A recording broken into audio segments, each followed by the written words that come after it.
بطن رجله حماده طلبه، يزقها في مساحه هو وحسام غالي، يتفوق فيها حسام غالي ويخش الفراشه، ماشي الفراشه ماشي الفراشه ماشي الفراشه، عرضيه هوبا يا وهوبا، يا نهار ابيض،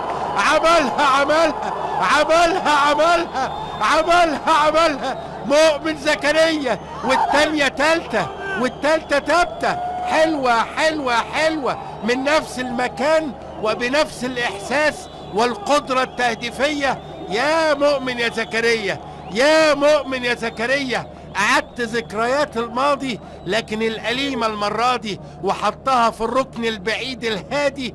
حلوة في الدقيقة 32 الفراشة عدى، أرضية معدية تضرب وتروح له وبوش رجله الخارجي لفها لفة جاتوه. حلوة يا جمالها، يا روعتها، يا لطفتها، يا وضعتها، يا عالكورة. هدف روعة لمؤمن زكريا في الدقيقة 32، يجيب هدف التقدم العنجهي والعنجهية الكروية لنادي الأهلي على شمال الحارس 1-0. كده بقى المباراة ايه ده؟ وادي وليد، ممكن وليد بشماله الحاجات دي بتاعته هو، لكن مؤمن داخل. يا نهار ابيض،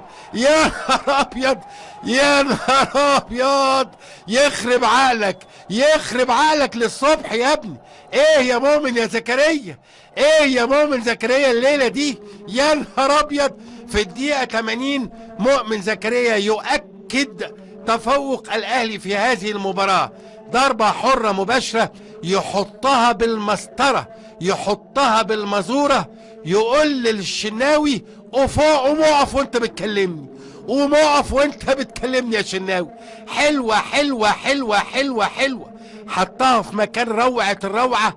الشناوي لا قدر يقف ولا قدر يقعد لان المكان صعب. روعة الروعة، بقول لحضراتكم فاول من مكان صعب جدا وصعب قوي على المنافس. عشان كده كانت لعيبة الزمالك زعلانة ان الحكم احتسب هذا الخطأ من هذا المكان، والكرة بالفعل ما كانتش فاول، لكن اخطاء الحكام هي جزء من لعبة كرة القدم. لفها لفة روعة الروعة مؤمن زكريا الحقيقة، وحطها في مكان صعب عشان تتقدم القافلة.